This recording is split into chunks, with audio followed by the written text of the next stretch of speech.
kasih pemirsa, Anda kembali dalam IDX Session Closing. Badan Usaha Milik Negara atau BUMN beserta anak usahanya berencana melakukan IPO di Bursa Efek Indonesia hingga 2023 mendatang.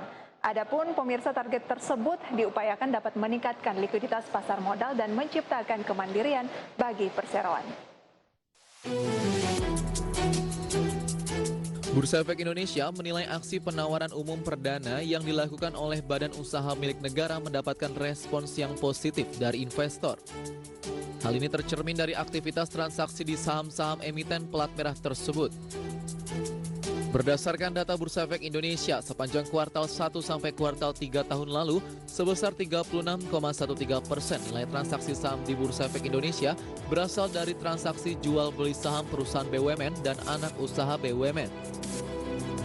Dan saat ini kapitalisasi pasar saham BUMN dan anak usaha BUMN memiliki porsi 25,8% terhadap seluruh kapitalisasi pasar saham-saham tercatat di Bursa Efek Indonesia. Dengan mencatatkan saham di Bursa Efek Indonesia, BUMN dinilai akan mendatangkan manfaat bagi berbagai pihak. Dari sisi perusahaan, IPO dapat membantu BUMN untuk memperoleh pendanaan yang berkelanjutan dan menciptakan kemandirian perusahaan.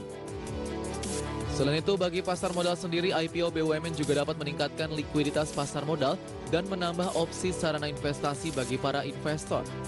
Berbagai sumber IDX Channel. Ya pemirsa, Menteri BUMN Erick Thohir menyampaikan di tahun ini akan mulai membuka sinergi antara perusahaan pelat merah. Selain itu, pemerintah juga akan mendorong para BUMN dan anak usahanya agar bisa melantai di Bursa Efek Indonesia. Dan kita akan membahas topik yang menarik ini bersama rekan Fajar Wayong. Selamat siang Fajar. Fajar, selamat siang. Bisa mendengar suara saya dengan jelas? Ya, siang Prisa. Iya, Fajar, berbicara mengenai pergerakan bursa saham pada siang hari ini memang agak lesu ya, mungkin karena menjelang libur Imlek. Mengingatkan pekan ini adalah long weekend, Fajar ya. Tetapi harusnya market untuk jangka menengah panjang masih akan bullish, mengingat juga kan dari pemerintah menyampaikan terus mendorong BUMN untuk bisa melantai di Bursa Efek Indonesia ya. Ya. Lantas Fajar, bagaimana sih strategi bisnis BUMN, terutama di tengah pandemi COVID-19 di tahun 2020 ke 2021 kalau kita lihat perjalanannya ya? Ya, jadi memang tadi sudah disebutkan begitu ya, ada salah satu agenda yang akan diusung oleh Kementerian BUMN untuk IPO. Tapi sebelum kita berbicara lebih jauh ke sana, Prisa, kita gali sedikit begitu ya strategi bisnis BUMN di tengah pandemi COVID-19, terutama di tengah kondisi saat ini. Dimana kita tahu pandemi COVID-19 memang cukup berat bagi semua pihak, bagi semua bisnis, termasuk juga kelangsungan bisnis dari badan usaha milik negara. Oleh karena itu, di tengah pandemi ini, Kementerian BUMN melalui Wakil Menteri Bapak Kartiko Wirjoatmojo menyatakan bahwa jangan sampai ada BUMN yang terdampak pandemi sampai mengalami kebangkrutan begitu ya. Oleh karena itu memang Kementerian BUMN terus berupaya untuk bisa tetap menjaga kesehatan dari bisnis-bisnis BUMN. Beberapa upaya yang memang sudah dilakukan adalah upaya pembenahan ataupun penyehatan, kemudian juga ada yang diistirahatkan dan juga fokus pada pemulihan. Kemudian juga kita lihat Kementerian BUMN juga melakukan pemfokusan bisnis kembali untuk sejumlah BUMN, terutama untuk penanganan kesehatan di tengah pandemi, dan juga BUMN-BUMN tadi tetap didorong untuk bisa menumbuhkan bisnisnya untuk beberapa waktu ke depan ataupun dalam jangka panjang, tidak hanya mampu bertahan di pandemi COVID-19 ini. Jika kita lihat memang strategi bisnisnya sudah ada beberapa yang dijalankan oleh Kementerian BUMN dan juga manajemen BUMN itu sendiri. Jika kita lihat contohnya ada Garuda Indonesia, begitu ya, kita tahu memang problem keuangan cukup menyita perhatian begitu ya untuk Garuda Indonesia, sehingga di kondisi saat ini Kementerian BUMN melakukan upaya untuk menyeimbangkan kesehatan keuangan dari Garuda Indonesia sambil mencari sumber pertumbuhan baru untuk perusahaan. Jadi memang manajemen dan juga kementerian kompak untuk bisa terus mendorong kesehatan keuangan Garuda Indonesia. Upaya-upaya yang dilakukan tentunya juga melakukan penyelamatan, kemudian juga melakukan negosiasi kontrak, termasuk juga sejumlah beban keuangan yang memang masih ada di pos Garuda Indonesia, termasuk juga untuk inovasi ataupun adaptasi dari rute-rute pesawat. Jadi ada realokasi juga di sana. Sehingga memang setelah pandemi ini selesai, diharapkan Garuda Indonesia sudah memiliki posisi baru dan lebih siap untuk menjalankan bisnis yang lebih baik lagi. Kemudian jika kita bergeser ke sektor farmasi, ada Bio Farma di sana yang kita tahu sebetulnya Bio Farma di hari-hari biasa sebelum pandemi COVID-19 itu biasa-biasa saja sebetulnya operasionalnya. Hanya memproduksi vaksin secara reguler untuk polio dan juga TBC. Yang ini sebetulnya tidak terlalu spesial. Tapi di tengah pandemi COVID-19, pemerintah melalui Kementerian BUMN memfokuskan Bio Farma untuk bisa menjadi pemain global, pemain utama, terutama dalam produksi vaksin, karena memang inilah yang dibutuhkan begitu. Sehingga akhirnya Bio Farma dari BUMN yang tadi kita bilang biasa-biasa saja, memiliki peran yang utama, memiliki peran kunci di tengah pandemi COVID-19 ini. Itu juga termasuk dari strategi pengembangan bisnis BUMN sendiri. Kemudian kita lihat COVID-19 juga menjadi tantangan dan tentunya menjadi peluang begitu ya bagi sejumlah BUMN untuk bisa mengembangkan dan berinovasi dengan bisnisnya, di mana memang strategi bisnis jangka panjang tetap harus menjadi landasan. Kemudian ada benang merah yang kita tarik dari langkah-langkah yang dilakukan Kementerian BUMN dan juga pernyataan-pernyataan terbaru, di mana kita tahu pembenahan, kemudian juga pengembangan strategi bisnis terus dilakukan. Beberapa di antaranya dengan cara melakukan merger, begitu yang kita tahu ada beberapa BUMN yang di merger satu dengan yang lainnya. Kemudian juga holdingisasi, pembentukan holding-holding dari sejumlah BUMN untuk menjadi satu payung. Dan juga yang tidak kalah penting dan menarik adalah IPO. Ini juga yang menjadi salah satu langkah dari Kementerian BUMN untuk bisa mengembangkan bisnis BUMN untuk bisa lebih berkembang lagi, Prisa. Baik, berarti cukup banyak begitu ya strategi yang dilakukan oleh BUMN melakukan pembenahan bisnis ya. Dan lagi-lagi soal IPO ini, Fajar, Menteri BUMN Erick Thohir menyatakan bahwa akan ada sejumlah BUMN yang akan IPO. Bagaimana terkait dengan hal ini? Oke, ini juga kemarin cukup membuat masyarakat cukup excited atau gembira begitu ya untuk menyambut beberapa BUMN yang akan IPO. Nah, tapi sebelum saya jelaskan lebih lanjut, ada satu pernyataan terkait hal itu dari Menteri BUMN Erick Thohir. Langsung saja kita lihat pernyataannya berikut ini. Untuk 3 tahun ke depan, saya bersama para wamen, dan ini menjadi bagian tadi, transparansi, good corporate governance, kita akan melistingkan lebih banyak BUMN lagi, anaknya atau cucunya.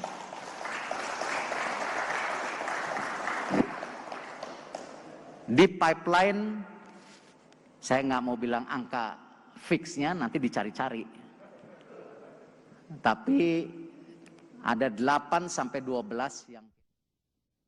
Nah, dari pernyataan Menteri BUMN tersebut, Prisa, akhirnya kita tahu bahwa tidak memang hanya BUMN-nya saja, tapi anak dan cucu usahanya yang memang masuk dalam pipeline untuk ditawarkan ke publik melalui IPO begitu ya oleh Kementerian BUMN. Dan untuk melihat lebih jauh, ini saya juga punya sedikit datanya apa saja sih sebetulnya BUMN ataupun anak atau cucu usaha yang akan di IPO-kan. Anda juga bisa mencermati di layar televisi Anda, pemirsa, di antaranya ada anak usaha Pertamina yang bahkan sudah dikonfirmasi juga di kuartal 3 ataupun kuartal 4 di tahun ini akan IPO. Kemudian dari sektor konstruksi ada anak usaha dari Adikarya, ada Adi Komuter Property dan juga Adi Persada Gedung yang sebetulnya sudah direncanakan dari 2019 lalu. Tapi sayang sekali memang kita tahu pandemi COVID-19 menjadi pertimbangan bagi manajemen Adikarya untuk menunda IPO dari anak usaha. Kemudian juga ada anak usaha Wijaya Karya masih dari sektor konstruksi, ada Wika Realty yang juga sebelumnya bisa kita katakan gagal begitu ya untuk menggelar IPO, tapi memang ini juga dikejar untuk bisa direalisasikan. Kemudian ada Telkom, ini ada Daya Mitra Telekomunikasi atau Mitratel yang juga digadang-gadang akan segera IPO. Nah, kemudian dari Krakatau Steel ada Krakatau Tirta Industri, Krakatau Bandar Samudra, kemudian juga Industrial Estate, di mana rencananya juga sudah diumumkan sejak 2019 lalu, dan memang kita tunggu bagaimana kemudian realisasinya. Selain itu ada anak usaha PT Pelabuhan Indonesia 2, ada PT Pelabuhan Tanjung Priok, dan juga IPC Terminal Peti Kemas, kemudian PT Perkebunan Nusantara 3, dan juga Rumah Sakit Pelni yang ternyata sudah merencanakan IPO sejak jauh-jauh hari, dan inilah yang kemarin akhirnya diberikan bocoran sedikit oleh Menteri BUMN begitu ya, meskipun memang BUMN ataupun anak atau cucu usaha ini belum ada yang memang masuk dalam pipeline Bursa Efek Indonesia sampai dengan saat ini. Jadi memang prosesnya masih terus dikejar untuk IPO dari BUMN ataupun anak cucu usaha ini. Dan kemudian jika kita lihat lebih lanjut, memang tujuan dari IPO ini adalah untuk transparansi dan penerapan good corporate governance sehingga semua orang bisa mengawasi jalannya BUMN tersebut, Prisa. Oke, memang belum ada dalam deretan pipeline yang ada di Bursa Efek Indonesia. Jadi kita harus kawal terus ya Fajar agar BUMN dan anak usahanya ini benar-benar bisa terkonfirmasi IPO di lantai Bursa Efek Indonesia.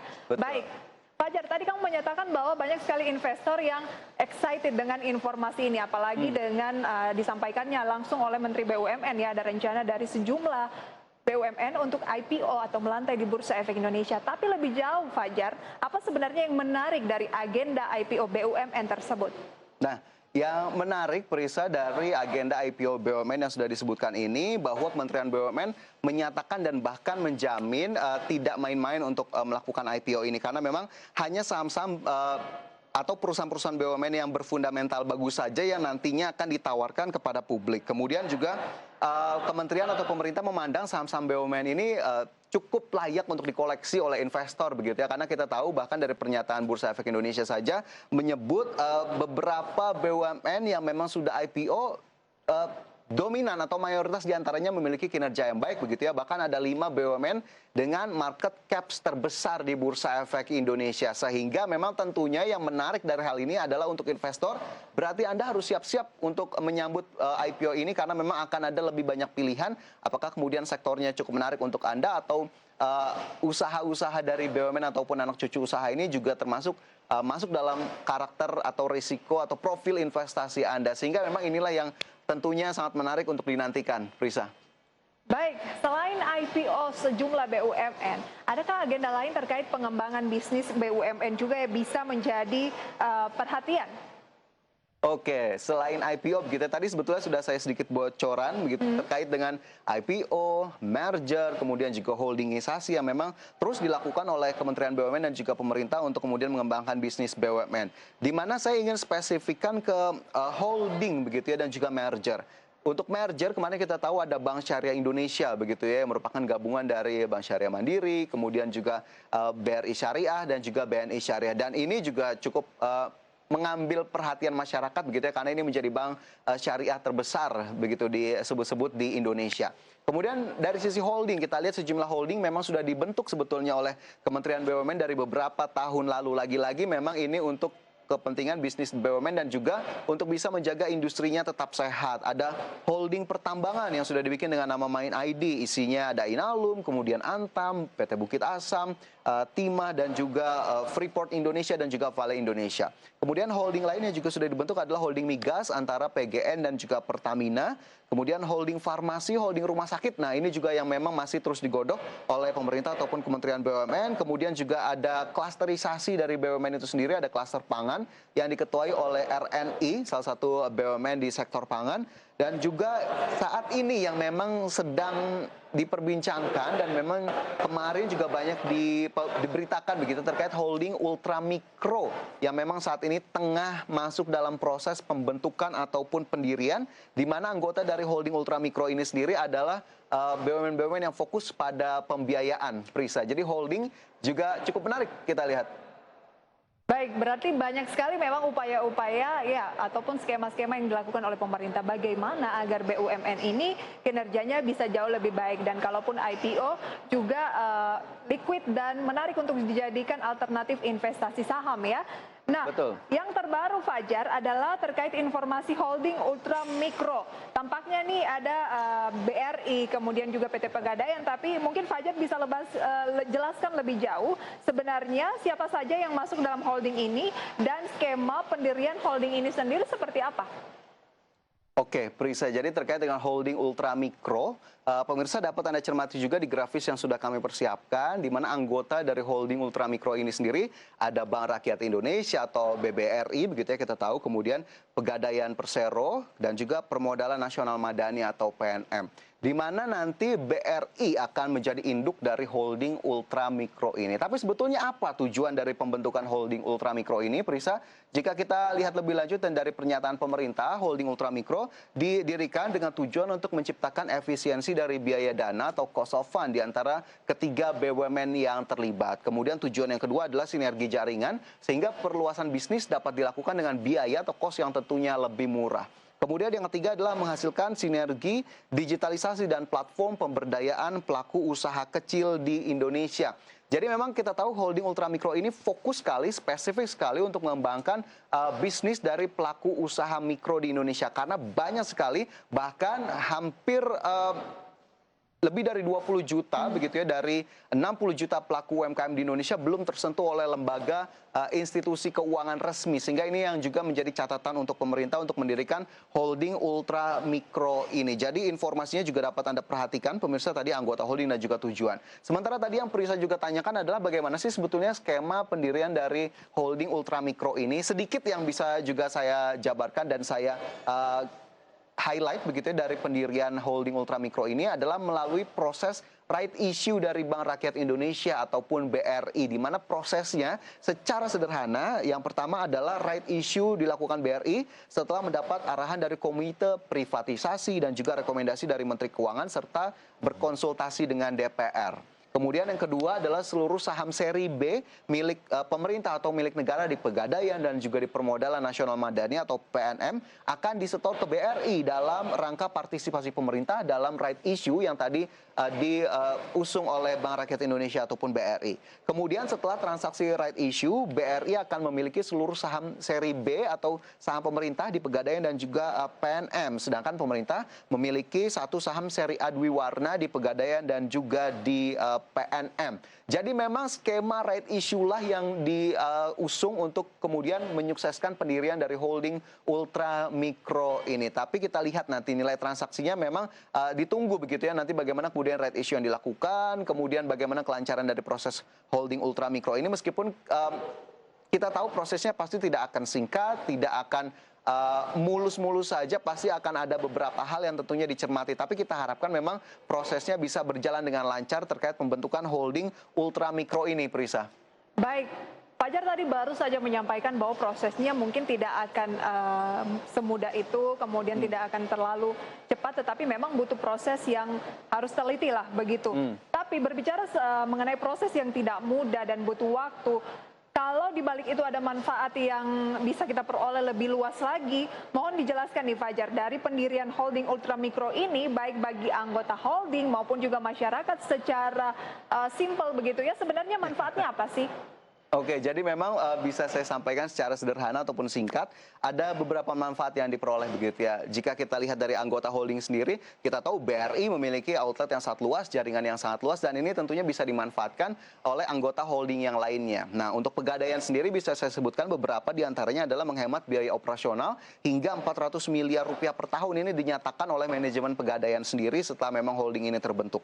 Kemudian dapat menargetkan lebih banyak pelanggan di area yang belum tersentuh karena tentunya bisa menggunakan fasilitas yang dipunyai oleh induknya BRI nanti jika sudah ada holding untuk bisa menjangkau pelanggan-pelanggan yang selama ini belum tersentuh. Kemudian yang ketiga adalah memberikan kesempatan kepada Pegadaian untuk masuk ke dalam aktivitas penyaluran KUR super mikro karena memang sampai dengan saat ini Pegadaian belum mendapatkan izin untuk penyaluran KUR super mikro tersebut. Sementara untuk PNM sendiri jika kita lihat manfaat yang nanti berpotensi untuk dirasakan oleh PNM adalah mampu membawa ekosistem PNM ini ke ekosistem yang lebih besar begitu ya, karena memang ada 3 BUMN yang bergabung. Kemudian yang diharapkan juga adanya cost of fund yang lebih rendah karena PNM sendiri mengakui bahwa saat ini bunga kreditnya bisa mencapai 25%. Karena memang adanya biaya operasional yang tinggi, sehingga diharapkan memang nantinya cost of fund-nya akan lebih murah begitu ya untuk bisa disalurkan kepada masyarakat. Sementara untuk masyarakat sendiri yang memang ditekankan adalah untuk pelaku usaha kecil ataupun super mikro bahkan atau ultra mikro ini bisa mendapatkan opsi ataupun pilihan pembiayaan yang lebih menarik, lebih murah, dan tentunya lebih bersahabat, sehingga akhirnya holding ultramikro memang ditujukan ke sana. Kemudian juga menghindari masyarakat untuk terjerat dalam rentenir atau peminjaman-peminjaman yang ilegal, yang akhirnya membebani dengan bunga-bunga yang tinggi, sehingga holding ultramikro ini diharapkan memang membantu sekali untuk masyarakat, terutama pelaku usaha mikro, Prisa. Baik, berarti memang sangat penting ya, Fajar ya, dampaknya untuk masyarakat. Kemudian singkat saja, bagi perekonomian nasional juga seperti apa? Oke, jadi memang kita tahu untuk perekonomian nasional tentunya ada multiplier effect yang kita harapkan gitu ya, karena dengan berkembangnya bisnis BUMN ini secara general saya sum up saja, pengembangan bisnis BUMN, kemudian tadi juga ada pembentukan holding yang akhirnya akan lari ke masyarakat juga, tentunya diharapkan adalah multiplier effect untuk kegiatan perekonomian, sehingga putaran perekonomian akan berkontribusi juga kepada perekonomian nasional itu sendiri, karena kita tahu ekspansi yang dilakukan oleh BUMN begitu ya, kemudian juga pelaku usaha diharapkan akan membawa kesejahteraan tentunya kepada masyarakat, Prisa. Baik, semoga holding ultra mikro ini bisa membawa kinerja yang lebih baik lagi untuk BUMN kita dan juga ekonomi nasional secara menyeluruh dan juga masyarakat. Serta kita nantikan ya IPO dari sejumlah BUMN di Bursa Efek Indonesia secepatnya. Terima kasih rekan Fajar untuk sharing informasinya. Selamat bertugas kembali. Selamat bertugas kembali, Prisa. Dan pemirsa jangan beranjak dari tempat Anda, kami akan segera kembali sesaat lagi.